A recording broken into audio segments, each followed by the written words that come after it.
अस्सलाम वालेकुम, मेरा नाम मारूख शकील है and welcome to my YouTube channel.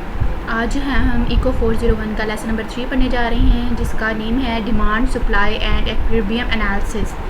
First जो हमारा टॉपिक है वो है goods market and factor market. जो है वो मार्केट होती है, market use to exchange final good और सर्विस। जो मार्केट होती है वो गुड और सर्विसेज को एक्सचेंज करने के लिए इस्तेमाल होती है। जो प्रोडक्ट मार्केट है वो एक्सचेंज करती है कंज्यूमर गुड जो परचेज़ करते हैं हाउस होल्ड सेक्टर से, capital investment good purchase by business sectors and goods purchase by the government and foreign sector.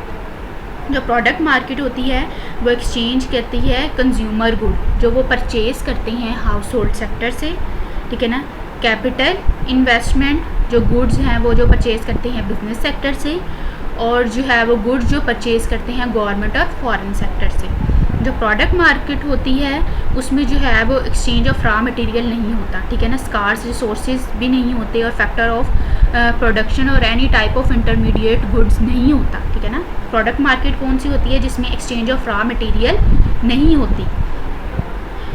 The total value of good exchange in product market each year is measured by gross domestic product। जो total value of good होती है product market में वो किससे major की जाती है? वो ग्रॉस डोमेस्टिक प्रोडक्ट से मेजर की जाती है, जीडीपी से। नेक्स्ट है फैक्टर मार्केट। जो मार्केट है, market use to exchange the service of factor of production, land, capital, labour and entrepreneurship. जो मार्केट है वो एक्सचेंज करने के फैक्टर ऑफ प्रोडक्शन जो होते हैं, फैक्टर ऑफ प्रोडक्शन कौन कौन से होते हैं हमने पहले पढ़ा था, जैसे कि फैक्टर ऑफ प्रोडक्शन होते हैं land, labour, capital and entrepreneurship. जो मार्केट होती है वो एक्सचेंज इन सारे फैक्टर की सर्विसेज को एक्सचेंज करने के लिए इस्तेमाल होती है, लैंड, कैपिटल, लेबर एंड इंटरप्रिटेंशिप।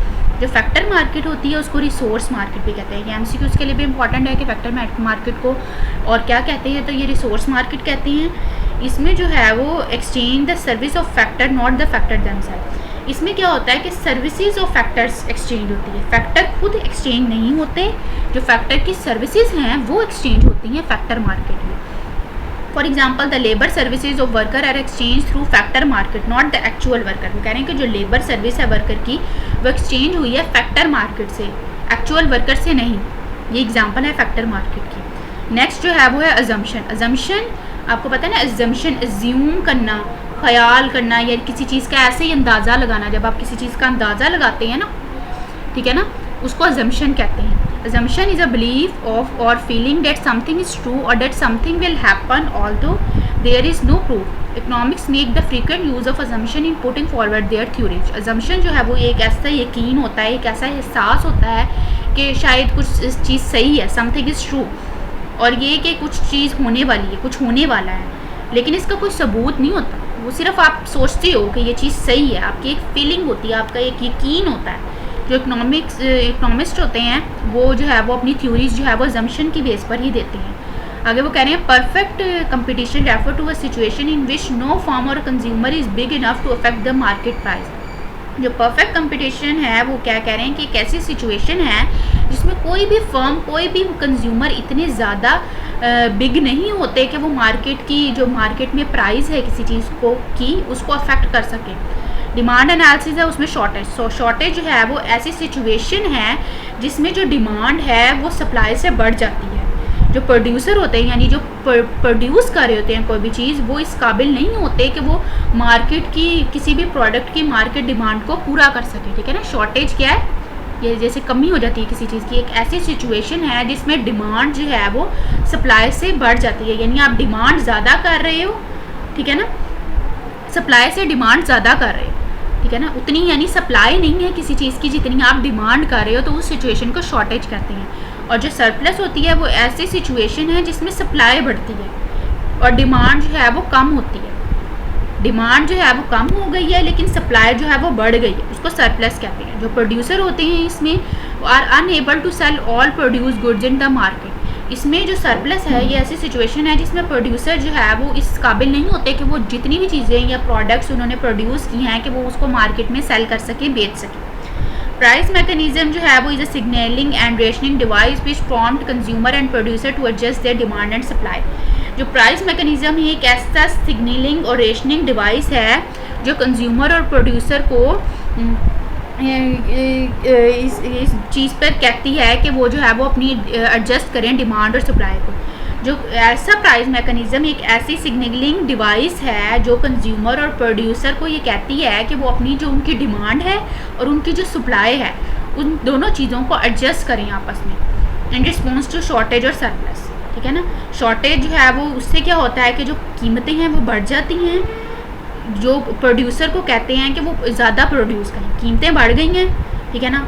वो प्रोड्यूसर को कहते हैं कि वो ज़्यादा प्रोड्यूस करें और जो कंज्यूमर है वो कम डिमांड करते हैं। ठीक है ना, शॉर्टेज में। जबकि सरप्लस है उसमें जो है वो कीमतें कम हो जाती हैं, जिससे जो है वो प्रोड्यूसर जो हैं वो कम जो है वो सप्लाई करते हैं और जो कंज्यूमर हैं वो डिमांड ज़्यादा करते हैं। नॉर्मल गुड्स कौन से होते हैं? Normal goods are the good whose quantity demanded goes up as consumer income increases. Normal goods वो गुड्स होते हैं जिनकी जो है वो क्वांटिटी डिमांड बढ़ती है जैसे ही कंज्यूमर की इनकम बढ़ती है। कंज्यूमर की इनकम बढ़ेगी, गुड की क्वांटिटी डिमांड भी बढ़ेगी, उसको कहते हैं नॉर्मल गुड्स। जबकि इन्फीरियर गुड्स वो हैं जिसमें जो है वो कंज्यूमर की इनकम बढ़ेगी लेकिन जो क्वांटिटी डिमांडेड है गुड्स की वो नीचे चली जाएगी, कम होगी।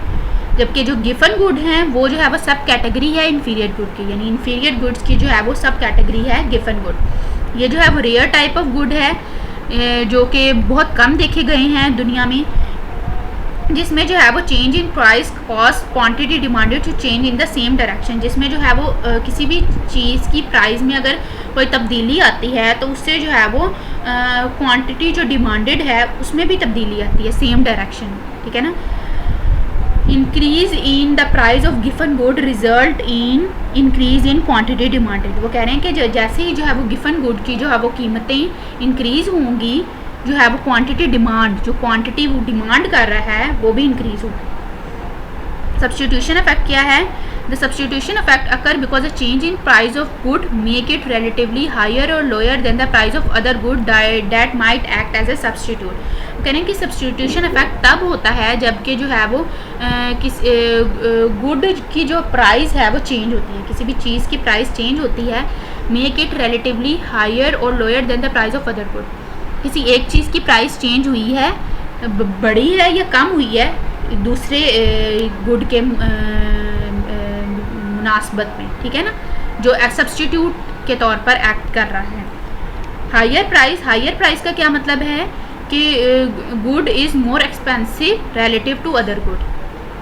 हायर प्राइस का मतलब ये है कि एक जो गुड है वो ज़्यादा एक्सपेंसिव है दूसरे गुड के मुकाबले में, जबकि लोअर प्राइस का मतलब है कि ये लेस एक्सपेंसिव है, ये कम महंगा है। इनकम इफेक्ट है। इनकम इफेक्ट ये है कि when price of any good increases consumer real income falls and its purchasing power also decreases. ठीक है ना, इसको इनकम इफेक्ट कहते हैं। किसको इनकम इफेक्ट कहते हैं? कि जब किसी भी गुड की प्राइस जो है वो बढ़ती है, इंक्रीज होती है, जो कंज्यूम कर रहा है यानी जो गुड प्रोड्यूस करने के लिए पैसे लगा रहा है, उसकी जो कंज्यूमर की जो रियल इनकम है, जो उसकी ओरिजिनल जो कमाई है वो फॉल होती है, गिरती है, और जो उसकी परचेजिंग पावर है वो भी कम होती है। ठीक है ना, रियल इनकम फॉल हुई, परचेजिंग पावर भी कम हुई। किसकी मुनासबत में? When price of good increases. जब किसी गुड की कीमत बढ़ी है तो कंज्यूमर की रियल इनकम भी गिरी है और जो उसकी परचेजिंग पावर है वो भी कम हुई है। इसको इनकम इफेक्ट कहते हैं।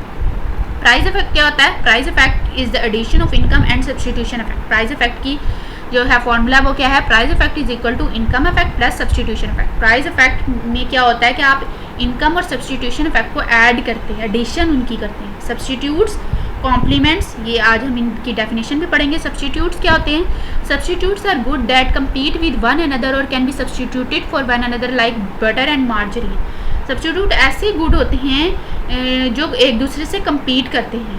ठीक है ना, कम्पीट, मुकाबला कह सकते हैं आप, कम्पीट करते हैं और सब्स्टिट्यूट किए जाते हैं एक दूसरे के मुकाबले में, जैसे कि बटर और मार्जरीन।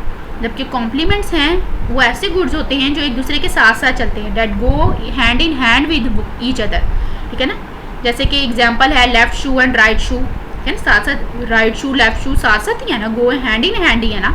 ब्रेड और बटर भी हैंड इन हैंड ही है। नेक्स्ट है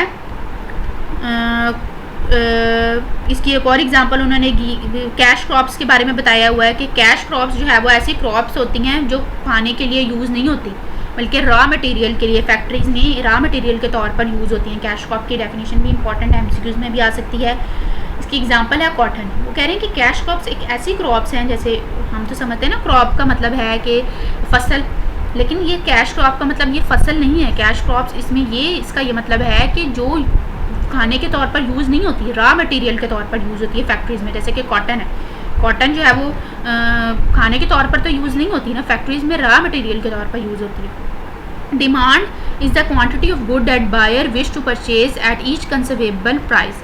डिमांड जो है वो एक ऐसी क्वांटिटी है गुड की जो ख़रीदने वाला है वो ख़रीदना चाहता है ऐसी कीमत पे जो कन्विंसेबल हो, जिससे यानी वो कन्विंस हो। आगे उन्होंने डिमांड स्केड्यूल दिया हुआ है। Demand schedule is a table which shows various combination of quantity demanded in price. क्या ना, क्वांटिटी डिमांडेड इन प्राइस, जैसे उन्होंने प्राइस दिया 5 है, क्वांटिटी डिमांडेड इंडिविजुअल की क्या है 3.5 है, जबकि मार्केट की क्या है 3500 है। ऐसे ही 4 है प्राइस, जबकि इंडिविजुअल की क्वांटिटी डिमांडेड 4.5 है, जबकि मार्केट की है 4500। ऐसे ही उन्होंने सारा ये टेबल में शो किया हुआ है। A demand curve is a graph that obtain when price is plotted against quantity demanded. Demand curve कब ऑब्टेन होगा, जब प्राइस और जो क्वांटिटी डिमांडेड है वो एक दूसरे के अगेंस्ट प्लॉटेड होंगे।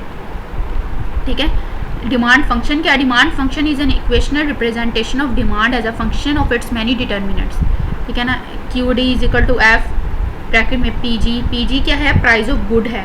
टी टेस्ट है।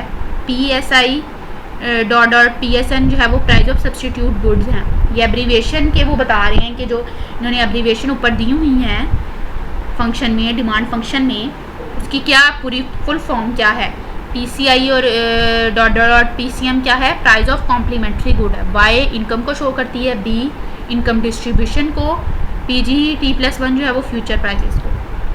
Equation of demand function important है। इक्वेशन ऑफ डिमांड फंक्शन है वो है Q D is equal to A minus B P.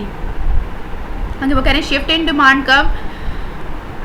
ठीक है ना। उन्होंने ये दिया हुआ factor shifting demand curve, factor changing demand, effect on demand, shift of direction of shift in demand curve, effect on equilibrium price, effect on equilibrium quantity. ठीक है ना। ये सारे दिए हैं कि अगर आपकी इनकम इंक्रीज़ होगी आपका डिमांड पे क्या इफेक्ट होगा कि वो भी इंक्रीज़ होगी, जबकि डायरेक्शन क्या होगी डिमांड कर्व की राइटवर्ड होगी, और इफेक्ट इक्विलिब्रियम पे क्या होगा वो इंक्रीज़ होगा, और इक्विलिब्रियम क्वांटिटी पे क्या होगा वो भी इंक्रीज़ होगा।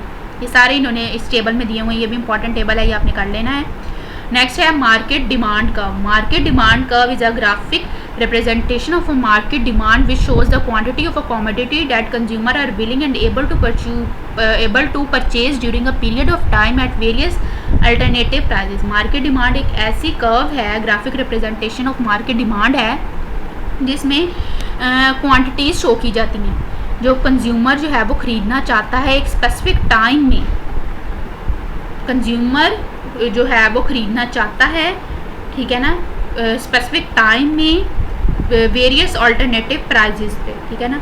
जो मार्केट डिमांड कर्व है वो नेगेटिवली स्लोप्ड है, वो जो कि इंडिकेट करती है कि कमोडिटी जो है वो ख़रीदी गई है कम प्राइस पे। इसकी क्यों नेगेटिव स्लोप है? वो इसलिए नेगेटिव स्लोप है क्योंकि ये जाहिर करती है नेगेटिव स्लोप कि जो है वो कमोडिटी है जो वो कम कीमत में ख़रीदी गई है। यहीं तक था हमारा लेक्चर। उम्मीद है कि आपको मेरा लेक्चर पसंद आया हो। अगर मेरा लेक्चर आपको पसंद आया तो मेरे चैनल को लाइक कीजिए, शेयर कीजिए, सब्सक्राइब कीजिए, फ्रेंड के साथ भी शेयर कीजिए। अल्लाह हाफ़िज़।